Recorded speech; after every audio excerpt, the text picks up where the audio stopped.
You're not going to know the answer to this, and it's just so juvenile, but I believe, I've had a mental theory for a long time that birds try to shit on people. Why did you insist that I wouldn't know the answer to that? Tosh Show. Tosh Show.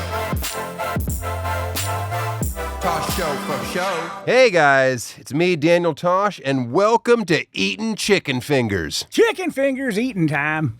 It's the only podcast where I invite guests on and we eat mild chicken fingers. Maybe not even sauces to dip them in. No. And we just see how long until they break. Oh, man, it is good to be here. Back in Malibu. Where'd you go? I'll tell you where I went, Eddie. I left the comforts of Malibu and headed up to Solvang. Now, I don't know if you've ever been to Solvang or if you've ever heard of Solvang before, but if you're new to this podcast, you're going to need to know I love California. And there's just all these places in California that are so ridiculous, but completely different and bonkers from other places. Now, Solvang is it's a Danish community. You know, it's just the most quaint little town you've ever been in. There's a cuckoo clock store, big sign in the cuckoo clock store to not take any photos. I'm like, I'm going to take a photo. I took a photo. I also, I asked the lady that worked there, I was like, so do you have to set these every day or do you stop them? Who's winding these things? I wanted to stay till the hour to watch, 200 cuckoo clocks go off at the same time. Maddening. I didn't feel like waiting 4 minutes. I hear at Christmas, it's just heavenly. You ever been, Eddie? I have been, yeah. You've been to Solvang? I've been to Solvang. Did you have a good experience? Yeah, it's beautiful. What time of year? I think it was like October. Okay, were they setting up for the holidays? Not setting up yet. I didn't notice any kind of holiday. Where did you stay? It was like what are those where you go live with other people in the house? They feed, what is it? A cult? No, not a cult. I think you're thinking of a cult. What are you talking about, living with other people in the house? I guess a bed and breakfast. Bed and breakfast, Yeah. That's what you're thinking of. But I went up there for my wife's cousin, Amanda, her birthday. We had a birthday party for her up there at Alisal Ranch. And this is a horse ranch. Now, normally, I think that you'd pay less money to be near a barn and the animals right in your backyard of your hotel room. But here, they charge you just a fortune to just be amongst it. Anyway, it was nice. Now, I rented our hotel room for 2 nights, but you get a third night free. I stayed 1 night. Yeah, well, I don't like to do things too long. So I went up, I took the family up, and we went up there in the afternoon, and we went to an early dinner. By the way, the dinner, you have to wear a sports coat, and I wore my Stetson hat. Mm-hmm. They pride themselves on tradition of yesteryear. You get to the restaurant, and the food's good enough. The restaurant's a little banquety hall, and then they're like, oh, what's your name? And I'm like, oh, I'd like to sit by the fireplace. No, well, you're going to sit where your table is. And then I find out that this is your table for your entire stay. Meals are included. Now, while the hotel rate is exorbitant, everything is included. And when I say everything, they won't let you tip them like at the restaurant anything more. It's all included. 22%, I believe, is included. Probably wouldn't have gone that much, but whatever. So this is your table. I've never been on a cruise ship, but it felt like that. Oh. So tomorrow at breakfast, I'm going to have the same people sitting around us. You get it? Yeah. So you got to get to know people. Community. No, I don't like that. I'm not getting to know anybody. So anyway, I left after 1 night. But I went up there in the afternoon, did that night. They had a outdoor movie theater for the kids with popcorn. We went swimming in the pool. That was fun. Amanda's riding horses everywhere. And I stay the whole next day into the evening, and then we're going to drive back when it's the kids' bedtime. That's my stay. So it was almost like a day and a half. Yeah. But only slept 1. It doesn't matter. I went to a rodeo. It was the last rodeo of the season up at Alisal Ranch. And I've never been to a rodeo, as you probably could guess. But I dressed up in my Western wear, and it was like a cool 91 degrees out. So that's just uncomfortable. It was fun. Hey, they wanted the kids. They let kids do an event, and that was fun. They ran out there. I just kept saying things that were inappropriate, and my wife was getting upset. She's like what? Well, I would just.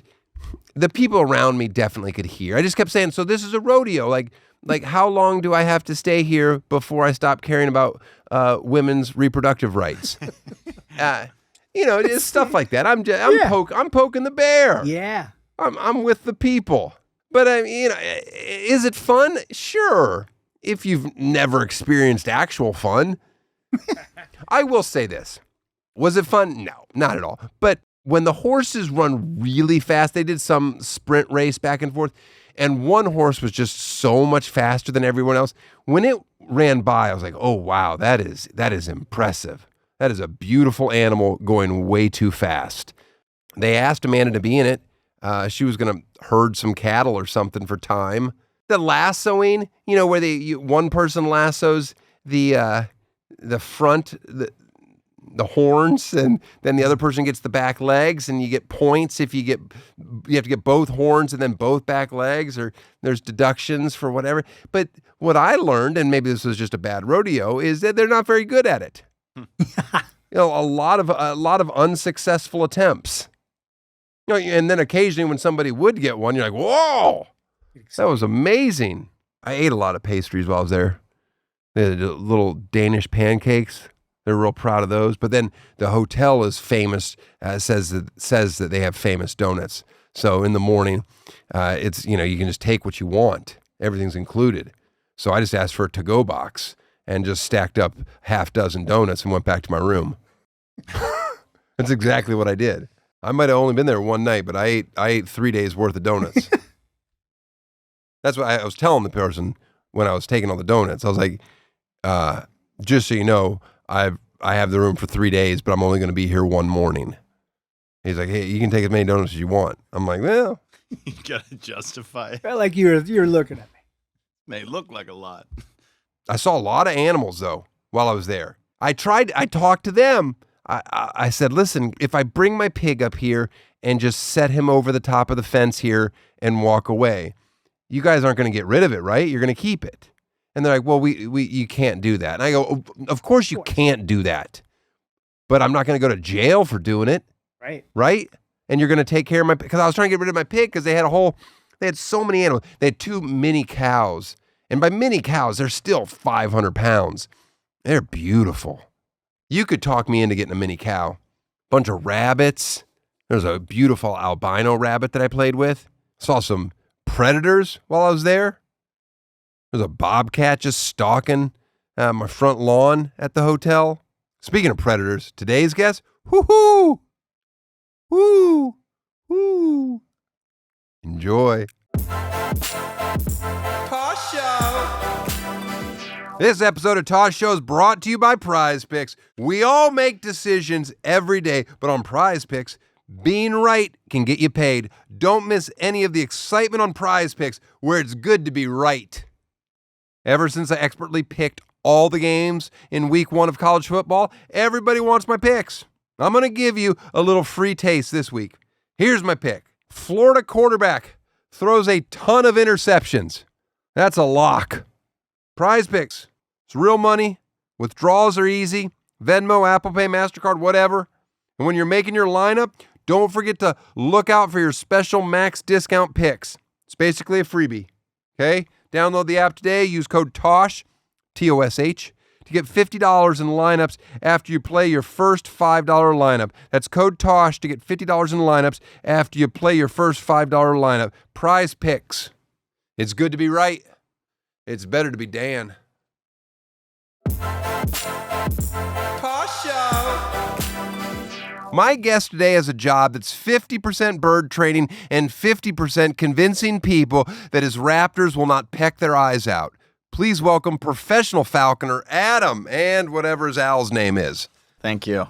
What is your owl's name? Ozzy. Owl's name is Ozzy. Good name for your owl. I have a hawk also with me. What's his name? Jasper. Jasper. Yeah. How old's Jasper? Jasper is 7. How old do falcons get? All these birds I'd say in the wild live maybe 8 to 12 years. Okay. But in captivity, 30, 35. I always like it when it goes that direction. Yeah. It's better than the other way around. It makes you feel so much better. Agreed, yeah. But you hear about like an orca, and you're like, they live 50 years in the wild and 2 in captivity. Right, yeah. I don't know that. I don't know if that's true or not. That might have been a bad example. Nothing I ever say is factual. I always have to point that out. I think you're right. I think that sounds like something I've heard before. First question, do you believe in ghosts? I do not. No. Hard no on that one. Ooh, hard. I haven't had a hard no in a while. Yeah. It's refreshing to talk to the sane. Yet you're a bird man. I want you to know I too am a bird man. Okay. So you're It's nice to meet you. Well, I've got chickens. Oh, same. Yeah. I've got 1 silkie and 2 showgirls. What's a showgirl? Showgirls are very much similar to silkies, but they have a bald neck and then like a big amount of hair at the top, hence the name showgirls. Got it. They're smaller eggs, but they do the job. Yeah. Now, I'm sure you know because you've probably listened to every episode I've had, but one of my showgirls was killed by a hawk. Oh, okay. So this is kind of personal, this interview. A little bit. Okay. I didn't know what I was stepping into. I'm giving you all the information up front. I have in my backyard this one huge tree in an adjacent property, not mine. A couple hawks live. Yeah. We have chickens also, and we have a lot of hawks. Well, I have obviously hawks, but also wild hawks in the neighborhood, and we kind of just going into it knew it was going to be like a live and let be type situation. Have you lost a chicken to one? We have lost 4, none to hawks, all to coyotes, unfortunately. Okay. The coyotes, oddly so stupid, don't come to my front yard ever. Always in my backyard. They can't mess with my pig. My pig's too big. Can't mess with my dog. My dog's a monster. But the chickens are in the front, and they're loose. Yeah. Almost all day, every day. And the coyotes it's fenced in, I assume? It is, but they can climb any fence. Yeah, but I guess coyotes don't like to feel trapped. Like they'll go into something, but if they feel like they'd be stuck in that environment and they don't have an easy way of escaping, they're hesitant. We've never had a coyote get into our farm, but we have had chickens get out and then the coyotes kill them on the street. So sadly, we had 6 chickens. The 4 smartest chickens, which were the ones that were able to figure out how to get out, all got killed. So we're left with the 2 dumbest chickens we had. Ignorance is bliss. Yeah, so that's where we're at. It's a pretty cool farm. Where did you grow up? I grew up in upstate New York. What was childhood like? It was a little boring. Siblings? I have siblings. That's not why it was boring. No, I didn't piece that together. Yeah, I do. I have 2 sisters. Mm-hmm. I grew up in like a rural area in upstate New York. I was like a punk skateboarder, troublemaker. I was bored. It was like cornfields and dairy farms, and I just wanted to be in an urban environment. Had no interest in the outdoors whatsoever. My dad is a fly fisherman, so I think kind of from early on there was something in there. I always say like falconry is a little similar to fly fishing in some ways. Do you know how to fly fish? A little bit. I've learned from him, but it's hard. Well, of course it's hard. Yeah. almost, I would say impossible.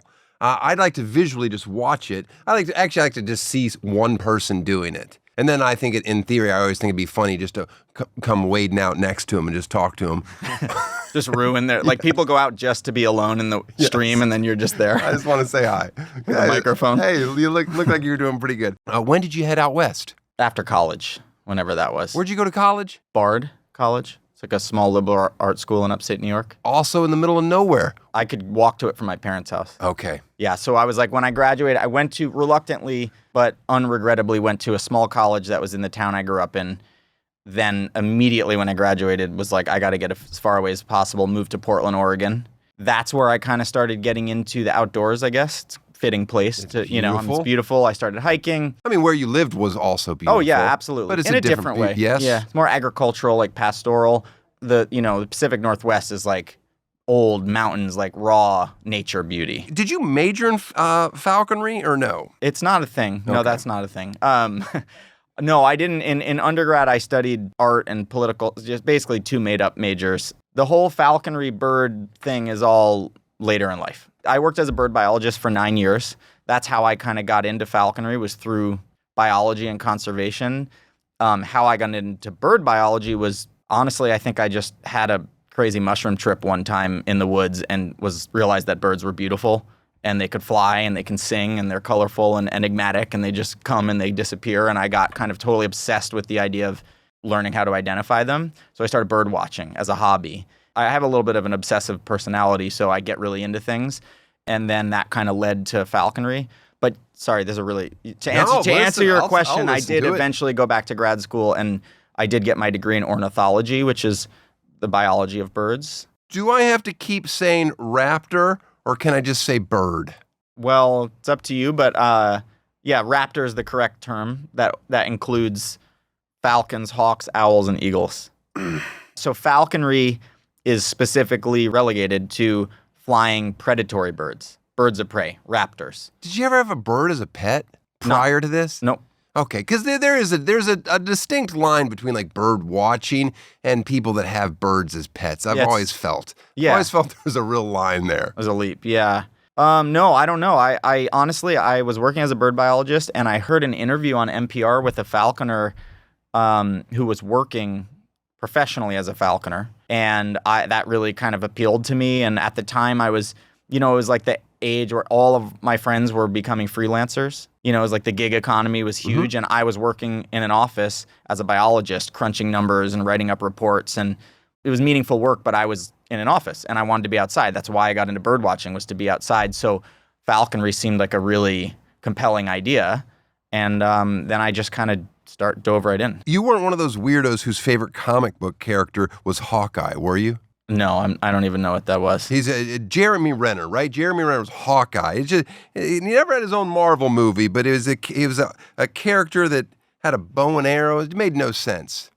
Yeah, there was one season of his show. It was canceled. The only thing I know about Jeremy Renner is he's the guy up in Tahoe that got ran over by his snowblower. His snowblower got out. Yeah, no, it was a tragic story. He milked it for a long time, though. If I'm being honest. By the way, I don't know anything about the Hawkeye franchise. Well, Eddie, the dork over there. Nah, that's John. You don't deflect to another dork. Nah, the other dork gets his credit. Own it. You got to own it. You were a drummer in a band? Yes. You played in multiple bands? Yep. In Portland, I played music. I did that. That was kind of what I tried to do career-wise for about 8 or 10 years. And See, I can't believe that you gave up being a drummer for the financial security of falconry. You'd be surprised. Well, you think drummers make a lot of money? No, I just didn't think. Neither do falconers. The transition seems almost absurd. That's fair. How bad was your band if you had to switch from being a drummer to falconry? No, it's just my falconry is really good. That's the thing. You were originally drawn to falconry because of the hunting aspect. Are you a hunter? I am, but I wasn't previously. I guess this is important. I think this is important to know. That is the definition of falconry. At its core, falconry is a hunting sport, and it's been that way for 5,000 years. So you can't really get into falconry and not also hunt. Legally speaking, and in terms of the way that this is all regulated and the way our licenses come from to own these birds, it's as a hunting sport through the Department of Fish and Wildlife. So you have to have a hunting license, you have to have a falconry license, and it is basically encouraged, if not required, that you hunt with your birds at least for the first 2 years. Where do you go hunting here in Los Angeles with your birds? Not really in the city. I go out kind of near Joshua Tree or mostly up near Bishop. And why do the birds come back there? I'm going to start with some dumb questions. Why do they come back? Yeah. Why don't you just be like, all right, thanks, fucking asshole, I'm gone. Well, sometimes they do. Do they? They absolutely could. No, but they could. Of course they can. But of course. Do they? I've never had a bird voluntarily fly away. I have kind of temporarily lost birds. But I guess the short answer to your question is it's a combination of trust and food. Mm-hmm. They trust that I'm not going to hurt them and I'm benevolent. But more than anything, they trust that I'm going to feed them consistently and regularly. By the way, that's one of the reasons that they can live to 30 years in captivity versus 12 years in the wild. And they're not necessarily the smartest animals in the world, but I think they're smart enough to know that they kind of have a good thing going on. How long do you train a bird? I mean, are you always training? Kind of always training. Yeah. Okay. I mean, that's kind of my philosophy on training animals in general, whether it's my dog or the horse or the birds, is you're always training. Because if you're not actively training, you're just undoing the training that you did. I have a pretty well-trained dog, and so people have asked me over the years, like, oh, could you train my dog? Or what do you think about this trainer? I was going to send my dog off to like a 6-week intensive training program.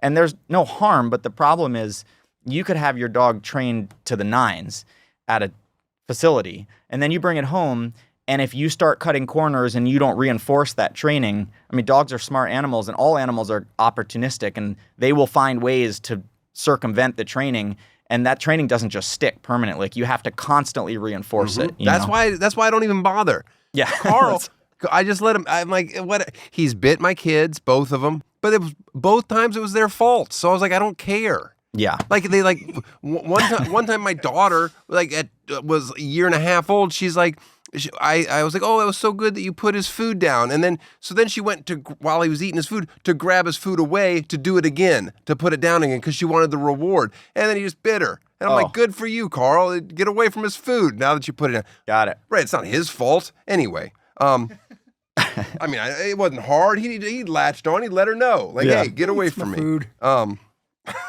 Maybe I shouldn't say that. It doesn't matter. My point is, I agree with you. You got to constantly train them, and I don't do that. So it's on me. But to answer your original question, I guess, what was it? How long it takes to train the birds or how long I train them. Like the base level training, meaning you get a bird that's essentially wild, totally untamed, untrained, doesn't know you from the next guy. It could be anywhere from 3 weeks to 3 months. It's pretty fast. Where do you get a falcon from? Or any of these raptors? Where do you buy one? I buy them from federally licensed breeding programs, but you can trap wild birds as well. You can trap them? Yep. And you need a permit, a license to do this, just to be clear. And to get that, you have to do a 2-year training program, an apprenticeship. But during that first 2 years, you're actually required to trap a wild bird. You have to start with a wild hawk. After it's you've like completed, joining a gang. It is a little bit. There's an initiation kind of a situation. Yeah. I've never been in a gang, but I'm just guessing. Yeah. I've seen movies. Yeah. So you trapped a wild bird. Yeah, my first bird was a red-tailed hawk. How'd you trap it? It's called a balchatri trap. The best way to think of it is like a shoebox that's made out of heavy-duty chicken wire. And a little stick and rope on it? Not quite. So you put a live mouse inside. Oh, here we go. And then you tie a bunch of little slip knots with string or fishing line all over the outside. And you find a bird that you want to and are legally allowed to trap. And you drop the box out of your car. Usually it's on a farm road. I did it up in Oregon. And then you drive away. And you go a couple blocks down and you sit with your binoculars looking back at the trap. And if the bird's hungry, which they usually are, wild birds are always hungry, basically, they'll come down trying to get to the mice, and then they get temporarily stuck on the trap, and then you peel around and go and just basically dive on the whole mess and grab them. And is that interaction, is that fun or terrifying? Both. Okay. Yeah. Yeah. I mean, it's fun and terrifying for me. I would say it's probably just terrifying for the bird. Well, yeah. First few days, I won't lie, are terrifying for the bird. The way that you bring them home, this is just kind of like one of these things that's taken for granted. It's just a normal thing to do in the falconry community. But when I tell people this who are outside of the falconry community, they think it's just a really bizarre thing, which is that when you get your bird and you remove them from the trap, you need to get them home somehow.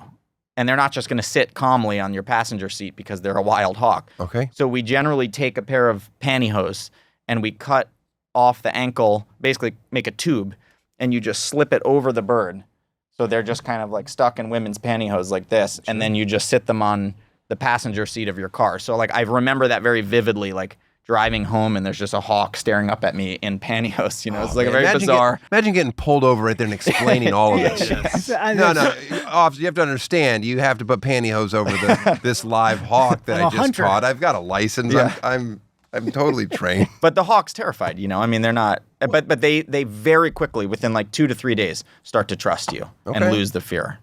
Yeah, because they're eating good now. Yeah, exactly. They're no longer eating rodents that have been poisoned by, God knows what people are trying to do. And I take responsibility for that because I have an owl box and I got a barn owl that lives in it now. Oh, nice. So then I had to stop using the rodents, poison on the rats because now it's going to kill the owl. Yep. You get it. Yeah. I don't have to say it to you. You understand my problem. problem. Well, it's good of you, and you got to say it to your audience. It's important. I can say it to my audience. Listen, guys, I'm sure you've got acreage. How much does from a breeder one of these birds cost? Ish. $800 to $5,000 in the United States. Uh-huh. But most of them are like maybe $1,000 to $2,000. Can I capture a pelican legally? No. Oh, God damn it. And nor can I, by the way. Oh, I bet you could, though. No, I can't. I could. cannot. I know. You know how you catch a pelican? It's different from a falcon. This, you just sit on a pier, you start talking slowly. But he's up to You you. get it fishing, eventually he'll come on over. I've always wanted a pelican. I think they're awesome. Might be my favorite animal. That doesn't matter. How hard is it to get a permit? It's pretty hard. Besides having to catch one in the wild, that part seems You crazy. have to do a 2-year, to become a falconer, you have to do a 2-year training program. To start the 2-year training program, you have to pass this like comprehensive written exam. It's kind of like, I guess, the SATs for falconry. There's no way I could get a falcon. What's the old-timey leather football helmet birds have to wear? Oh, gosh, I should have brought one. Well, it's called a hood. Basically, the hood is a very traditional piece of falconry equipment. It's a set of blinders. It's a blindfold. And birds in general, but especially birds of prey, have exceptional vision. They can see maybe 8 to 12 times better than us. And so a lot of their brain activity is busy processing visual information. And so it gets fatiguing. You know, they can get overwhelmed and overstimulated, especially in an urban environment. Got it. And so the hood helps them relax, basically. Okay. I only use them on birds if they show me that they need it. You know, some birds are calm. I have a falcon at home. I didn't bring her today, but she's a great bird. She's just really high strung, you know, very fast, kind of anxious bird. And so she has to wear the hood anytime she's in transport. All right. What birds, what raptors are you bringing out right now? Let's bring out the hawk first. Jasper's Yeah. coming out. All right, I'm going to try to keep him from pooping somewhere. Yeah, well, don't worry about that. If that happens, it happens. Yeah, so this is What if right when you open it, just all hell breaks loose? this is the last Tosh Show ever. I would love to go out this. Oh, fuck you. That thing is real. Yeah, so this is Jasper, and he's a type of hawk called a Harris's hawk. Uh-huh. You keep a leash on their foot at all times? Well, not when I'm flying them. This just gives me something to hold on to when I don't need to fly him. Obviously, when I fly him, I take it all off. Oh, man, I didn't know it was going to be a projectile. Shit. I'm so... Here, do you want me to clean that up? No.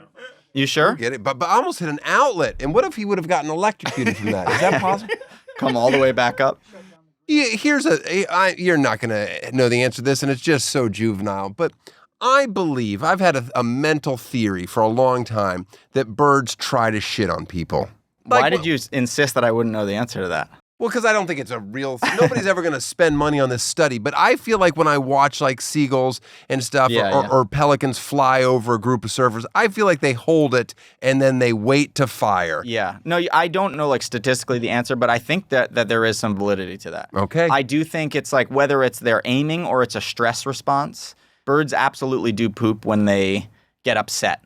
Like, I always think it's impressive that they can fly and shit. Like, that's just neat. Imagine if you were at a full sprint and having to take it. Just. I've never tried it. I have, but it was unfortunate. How far can the hawk see? That is kind of the way people often frame that question, which is understandable. It's how far can the bird see? The better way to think of it is how much better can the bird see? Mm-hmm. Because, like, you know, if you're on a boat on the ocean, you can see hypothetically forever. You can see the curvature of the Earth. That's hundreds of miles away. You can definitely see more than 12 miles, right? Oh, I don't know. You know, have you ever noticed that when you're on the ocean? I mean, you can see the horizon line is curved. The Earth is flat. Go on. So, but the difference is like he can see every little detail of every little ripple in the wave, you know, a mile away. Whereas you can just see that maybe 30 feet in front of you. Mm. And that's what allows them when they're circling 500 feet in the air and they look down at the ground, I mean, they have to be able to differentiate between a small brown mouse and a small brown pine cone and know when it's worth diving down and grabbing it, you know, so. Is there anything you should not do around? I mean, generally, these are their weapons, their feet. This is how they kill their prey. He can squeeze about 5 to 6 times harder with his feet than I can with my hand, and I have a pretty firm handshake, as you know. And he won't squeeze your hand? No, I mean, he doesn't like this. And if I keep doing it, see, he kind of stomps and he'll growl. You hear him growling? Yeah. He's letting me know he doesn't appreciate it. All right, so stop we're going to stop. Yeah. But my point is, he wants to sit up here. My point is he's not aggressive. But yeah, I mean, generally, you shouldn't touch their feet. All right, you done, Jasper? All right, Jasper, thanks for shitting on us. Look at that. Oh, if he fired one off on this table. How often do you have to fly your birds? I try to fly them every day. Every day they're supposed to fly. And you just, so your neighbors just fucking hate you? How does this work? You just have crazy animals flying out your backyard all day? I rarely fly them at my house. You go someplace every day? Yeah, because for a couple reasons. One is this is my job, so I don't really, if I can help it, I get paid to fly them. So that's just, so I figure if I need to train a bird, I might as well bring it and get paid to do it somewhere. So I don't fly them at home that often because wherever you feed them, they will start screaming and begging, and I try to keep it quiet at the house. Okay. So if I was to feed them every single day in my backyard, they would be loud. They'd be screaming. Are you allowed to have them at your house? Oh, yeah. Even though, okay. Yeah. It's all inspected. They send a warden from the Fish and Game Department. Comes to your house? Comes to the house. Yeah. That's got to confuse your neighbors too. And they're no joke. I mean, they're bulletproof vests. They're heavily militarized, like wildlife police. I've seen Yellowstone. Yeah, exactly. I know what the Fish and Game does. They fucking kill tourists from California. That's their whole job. Falcons, they go 200 miles an hour? Peregrine falcons have been clocked, I think, that high, but it's not in a natural setting. What is it, a vacuum? Where are they getting up to 200? They were dropped out of an airplane at a really high altitude. You can't. So it's like a totally contrived. It wouldn't happen in nature. In the natural world, peregrine falcons, which are the fastest animals in the world, they can dive over 150 miles per hour. And they dive, and then they just smash into their prey, killing their prey. Yep. And they have something on their brain or skull that allows them to absorb such a shock without them being basically killed when they crush into things. So much so that I don't know if you're familiar with that football now has been studying them for CTE and their concussions. I don't know if they're going to try to inject falcon gel into players' heads, but they've got to come up with some scenario where these people can, because falcons can smash and they don't get concussed or anything. Yeah. You're 90% right. Thank you. You're That's 10% wrong. As long as I was 9, by the way, that's a generous 90%. I've never been 90% right about anything that I've regurgitated from someone else in my life. Okay, so yes, falcons do collide with their prey at high speeds, and they are, I guess, anatomically engineered to help with that, but they hit with their feet. You're thinking of woodpeckers, which excavate holes in trees with their beaks, so they just repeatedly smash their head into hard wood. And so football helmets are engineered based on like the specific angles and structure of woodpecker skulls. I certainly wasn't thinking of woodpecker. I got bad intel. Such a different, just a jump, falcon to woodpecker. Whatever. You ever fuck with a woodpecker? I do fuck with wood. I have fucked with woodpeckers. My master's thesis in grad school was on woodpeckers. Does hanging a CD on the side of your house actually prevent them from coming back? It could help, but probably not. Okay. Yeah. Hiring a falconer would help. Oh. What's little business plug there? Oh, that's fine. Let's talk about your business because it's many tiers. You do education with children. Yep. You can hire you to get rid of rodents or not rodents, other birds. Other birds mostly, yeah. Okay. Yep. And what are the other things that I'm missing? Basically, the photo and film industry. Okay, a rap video because Lord knows you want a fucking falcon, but. My question is the rate the same for all three of those things, or is it different? It's tiered. I mean, I try to make the cheapest of all of them is the education. The education, because I believe in it. And I have like on my website, you can sign up for these interactive falconry experiences. Mm-hmm. So I have a lot of families that come, they bring their kids, or it's maybe a couple celebrating an anniversary or a birthday. I try to make that affordable because it's fun to do and I want people to get to meet the bird. What's the rate for that? Usually a private session is about $400. Okay, guess what, guys? I'm gonna hire Adam for my son's elementary school. Oh, that's awesome. There we go. That's the first thing I'm doing. Great. Now I'm sure there's a new principal there, so she's probably not going to be thrilled with this. But why not? I don't know, because as soon as you tell a new person in charge, hey, we're going to have these raptors on campus, you might want to, not wear loose clothing that day. Has any kids ever gotten hurt from your demonstrations? No. I mean, the birds are really well trained, and obviously I wouldn't ever bring a bird that was anything other than well trained into a situation like that. You call your company Hawk on Hand. Do you have any clever slogans about two in the bush? No. Thank you. Oh. All right. I'll be going home and editing my website immediately. When I used to do a TV show, I always hated using real animals because I always felt bad for the animals when they came on. One time I had a kangaroo on set, and that handler was basically just all day long having to fight this kangaroo. I'm like, all right, Jesus. A bouncer at a bar. I get it. I mean, I think that was intense. It was intense to watch. that feels like it's so out of place for the kangaroo. Yeah. Which I guess you could make the same argument about an owl in a rap video, but most of the time when I bring my birds to do music videos or commercials or photo shoots, people want them flying. And they're so well trained and they've grown up around humans. So, I mean, it's a little small in here, but like they'd fly happily in here. Just as happily in here as in the wild, you know? I mean, because they're flying, they're coming back to me, I'm giving them food. They're just doing what they've done every day their entire life. So it's not stressful for them. What's your food? What's your food of choice for them? Mostly mice and... Alive? No, frozen. And how do they eat this frozen mice? I cut up in little pieces Oh, you're making me want to puke. with scissors. I'm just got, Yeah. how could Scissors cutting makes it it up feel get worse? weird. Yeah. It just got worse. Yeah, like, meat, heavy-duty meat scissors. I'm not good with that. Here, and I eat meat. Well, I was vegan for about 8 years, and then when I started eating meat, You got happy I once was like, again? I was like, I want to at least once participate in the process from beginning to end, because it's weird and kind of disembodied to just go to a grocery store and get this little packaged thing in saran wrap. You don't have to think about the fact You don't that get it your came from groceries delivered? Come on. It's true. Yeah, let's add another level of removal to Thank it. you. I just You open your door, it's just right there. Well, perfectly I'm not opening my cubed door. little- My housekeeper will put Okay, it in. well, She'll you have put- acreage. Third so- level. 3 levels. There's 3 levels. The pest control service. By the way, so who is hiring you? I mostly do like pigeon, crow, and seagull control. Where? Who needs that to remove? Hotels, resorts, shopping centers. You know how California has a lot of these like outdoor plazas Yes. and shopping centers? So you outdoor shopping plaza hires you to come to get rid of their pigeon Yeah. problem.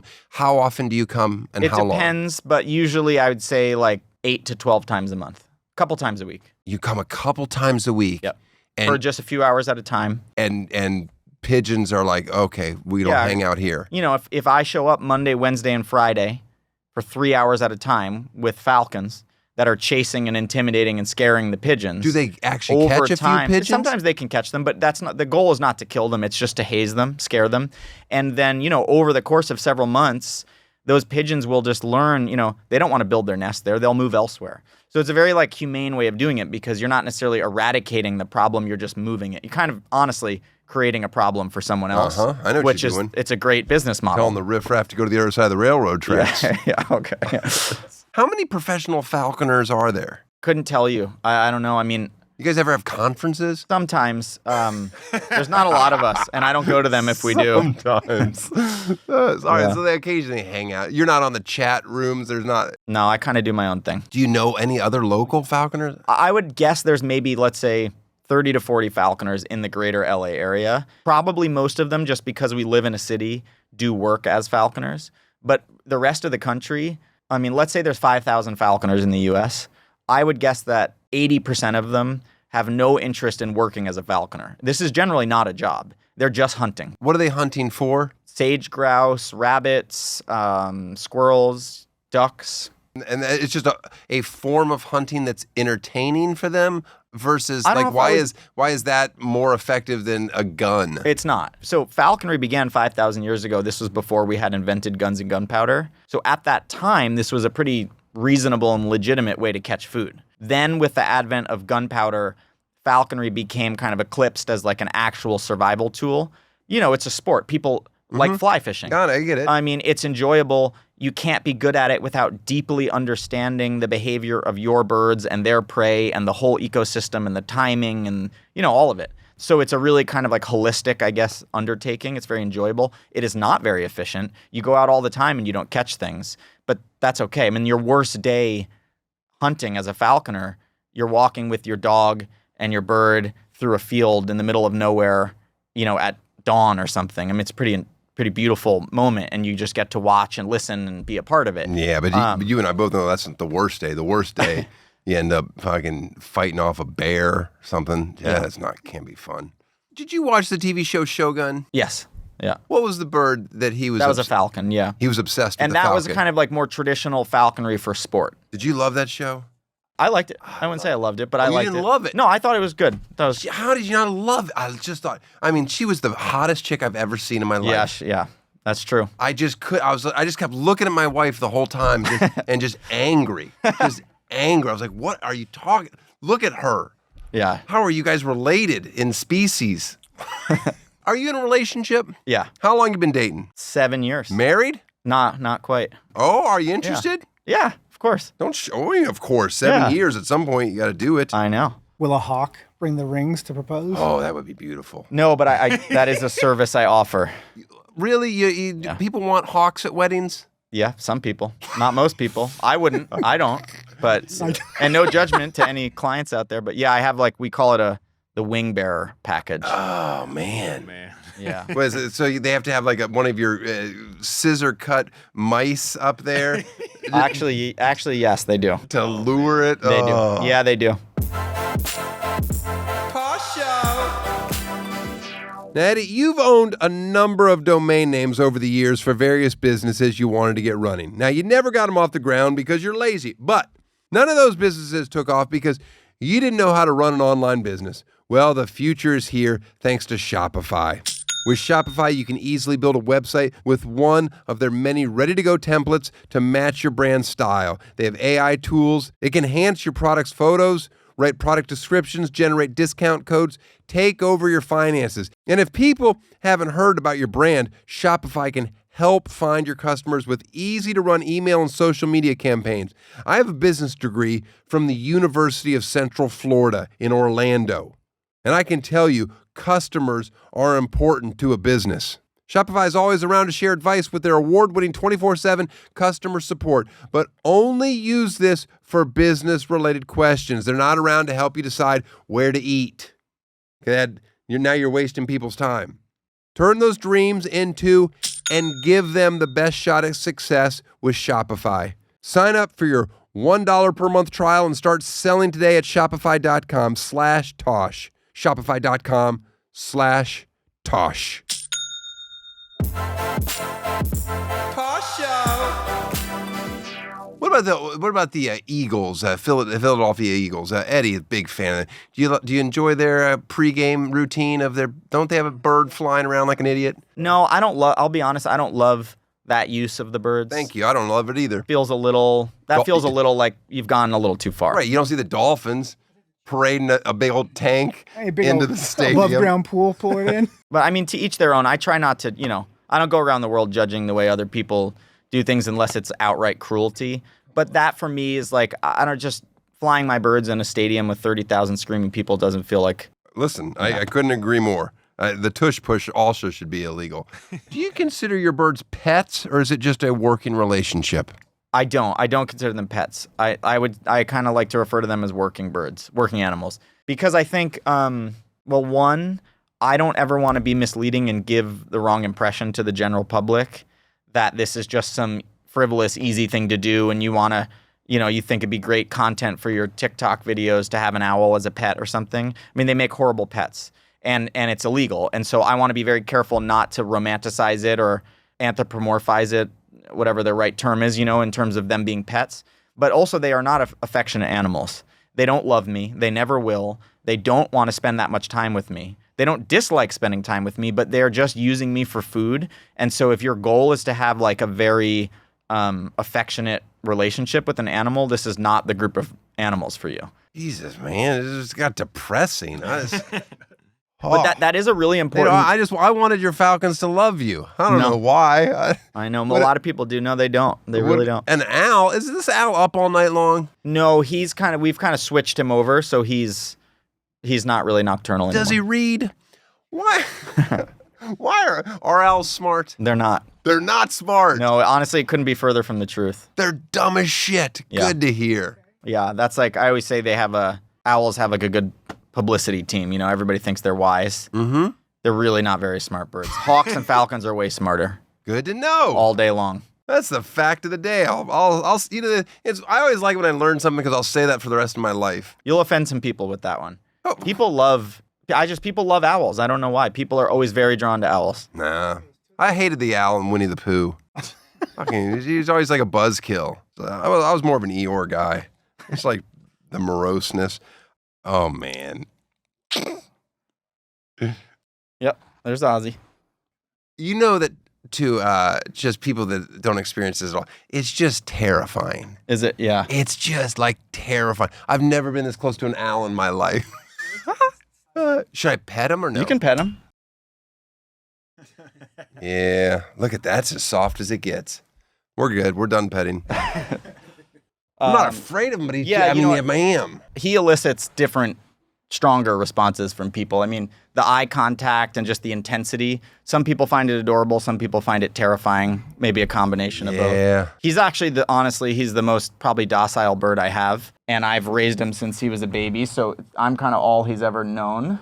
And when you have to commit to this for 30 years, jeez I Louise. hope so, yeah. Can you imagine showing up at somebody's house and you see a goddamn owl? You'd lose your mind. That is like the most majestic thing ever. There's an argument that that's better looking than an eagle. A lot of people think so. They almost don't look real. There's not really any other animal that looks like them.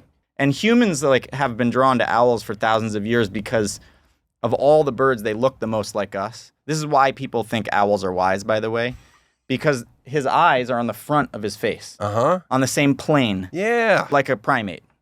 The other birds, almost every other bird, their eyes are on the side, which is more reptilian. Does that work with birds as where you start to look like your owner? Because I'm starting to look at you right now. I'm like, God You're damn like it, a little bird-like? He might look like an owl. Yeah. Yeah. They look similar. Yeah. They eat Tootsie Roll Pops? That's all he eats, yeah. Oh. He wants to fly, so I might do your thing. Toss him back in Put there. him in his thing. Sorry. Thanks for coming out there, Ozzy. Look at Ozzy. That's as pretty as it gets. I got too much glass in my house, and don't say I should put stickers on my windows because I'm not going to do that. I won't. All right? But occasionally, and by occasionally I mean way too often, I hear the thud. Yeah. I have successfully brought so many birds back to life. Now, tell me if what I'm doing is completely wrong. I take a damp towel and I lay it over them for like an hour, and then I take it off and they fly away. I wouldn't make it damp. I would just put a towel. I would. But just you're a close. towel. I mean, look, if you're bringing them back to life, well, then not always.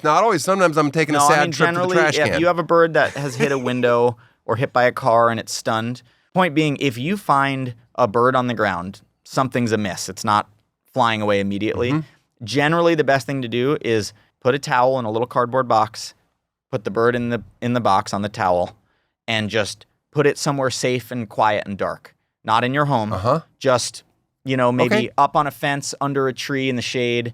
Point is, you want to get it away from predators like cats or other birds or raccoons and just let it be. And oftentimes they're just in shock. I'm always shocked at how many hummingbirds take a dive because I'm like, you can fucking levitate. Why are you going 100 miles an hour into glass? Yeah. It angers me. Yeah, I yell at the hummingbirds as I'm trying to bring them back to life. But they have a pretty good recovery rate, I think. They get stunned and their whole brain shuts down, and then if you warm them up, like with hummingbirds, sometimes the best thing to do is keep them warm in the palm of your hand. I mean, obviously not squeezing them, but because hummingbirds go into what's called torpor, so they can actually lower their body's operational speed and basically go into a state of torpor. And so if you warm them up, it's almost like a reptile coming back to life. You like reptiles? I don't really. Oh, good. No. How many animals do you have to feed every day of your life? Well, right now we have 10 chickens, 2 goats. How full-size goats? They're Nigerian dwarf goats, so they're minis. But they'll still take out a coyote. Oh, those animals are. We'll keep them near the chickens. I do. Okay. Yeah, they all live together. Okay. We have a miniature pony. You do. We have a little farm at our house. Sounds like you do too. No, I've got some animals. And then I have my birds. Any given time, 5 or 6 owls, hawks, falcons. Well, I have a dog. What kind of dog do you have? A Vizsla. Oh, a Vizsla's a beautiful animal. Yeah. They got some They're the energy, best. though. Jesus Christ. do. Everything you have Yeah. involves needing to go fucking 4 country miles. Yeah. And then, 2 full-size horses. 2 full-size horses on your property? No, those are at a barn in Burbank, yeah. And is your girlfriend into all this, too? Yeah. Not the falconry as much, but she rides horses, and She kind of actually handles the farm mostly. That's a shame because I have a perfect girl for you. If things go sour with your current girl, Adam, my wife's cousin, you guys, that could have been a perfect match. She's just a horse person.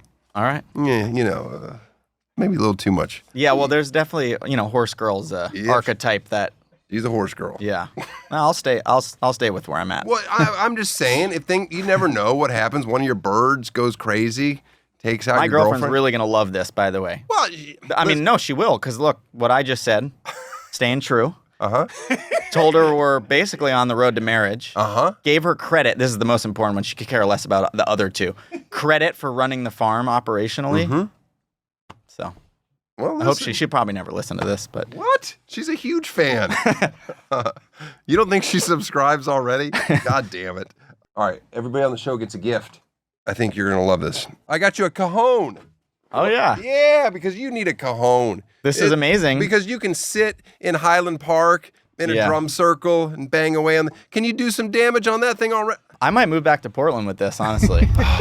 But you want to know, I don't know if you realize this, but this also could function perfectly as a barn owl box. I mean, yes. So this was like actually the best gift you could have given a drummer turned falconer. Look at that. Come on. Are you really going to put that on a pole and stick it 50 feet in the air? Honestly, I probably will because I don't think I'm going to play it. Is that okay? Of course. Look at It's this your thing. gift. You can do whatever you want with your gift. Thank you. No, you're Appreciate welcome. that. Here, also got you a whirly bird. Okay? Now this thing, I can't. Every time my son does it, he spins it right into my daughter's face, and she screams. Oh, you'll love it. That's good. We'll get rid of that. Thank you. I got one other thing for you. I don't know if you have room for it or not, but Oh my God. Hey, buddy. Hi. That's Panda, Amanda. Nice to meet you. How you doing? That's Adam. Okay, get this pig off my desk. How you doing? You want to leg up? Yeah. Oh, no, son of a... Which place takes the crown for most unbearable hipsters? Portland or Highland Park? Portland. Well, gosh, that's a tough one. It's a different breed of hipster. I know. Oh, man. Portland's really pretty excruciating. Portland really is just a parody of itself. You watch like Portlandia. It's not that far off. It's really a hard place to live. I loved it when I was there. I love it. I would never be able to go back. I would never live there. I love every minute I'm in Portland. I would never live there. All right, Adam, thank you for being on the show. Thank you for having me. I My appreciate pleasure. it. Yeah, such a firm handshake. People tell you have a firm handshake? I try to strike like a... No. You don't want to be that firm. You don't want to be that, I like to be limp. Yeah. I like to be limp. And You were pretty limp. No, that was my firm. That was firm. I had shook your hand before. I knew that I had to come in hot. Oh, People man. think you're sick. Tosh Show. I want to thank Adam for being on the show, and I want to thank him for considering to take Potato to his farm. I'll let you know if that actually happens. In the meantime, Potato, if you're watching, and I know you are, stop destroying the yard. Oh, the amount of sod I have to replace. All right, well, let's do our new segment called Pete's Poisons. It's where we take poison and we give it to Pete and see if he can survive. In this new segment called Pete's Poisons. Then we're going to follow that up with a new segment called John's Jitters. Okay? Please. Well, we just do things, and we see if John gets the jitters. I'm going to touch a lens on a camera. We got to think of some alliteration for Eddie. Wait a minute. Dylan's dongs. Ooh, Dylan's dongs. Yeah. That's where we sit Dylan down, blindfold him, right? And just slap him with dongs. Putting glizzies in his mouth. Oh, Dylan's dongs. That's going to be a good segment. Let's keep that one. Follow our Patreon. Yeah, you're going to have to head on over to our Patreon for that bonus content. We got some plugs. All right, let's do our plugs here. We got Eddie's tour, my tour. I'm selling a property in Tahoe. Wouldn't that be fun? You're just listening to this podcast, and then now you own a piece of Tosh history. What else we got to get to? Oh, Amanda. We got to see if we have any You got any fresh new voicemails, Eddie? Got some fresh ones. Okay, let's hear the first one. Eddie, it's Hutch again. Hey, just started watching the newest Tosh Show, as I do every Tuesday night. Spoiler alerts, what about those of us that have not seen Season 5 of Yellowstone? Can you please have Daniel not spoil such great things? What is going on, Eddie?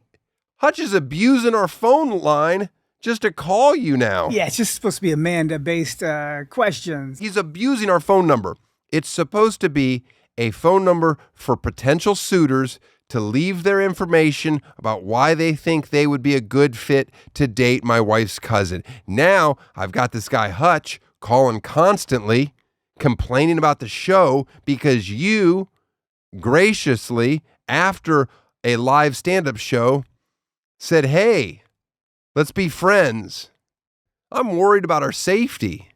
If Hutch shows up here, Pete, you got to give me a heads up. All right. Is there any other potential suitors calling? Yes. Hey, what's up, Daniel? My name's Andy. I am 6 feet tall. I just turned 40. I'm white. I live in Manhattan Beach, and I voted for Kamala. I'm very liberal in that regard. I am a veterinarian, so definitely got the equine experience, and I do love horses. I've always said I'm interested in excited to have kids with the right person. I am divorced once.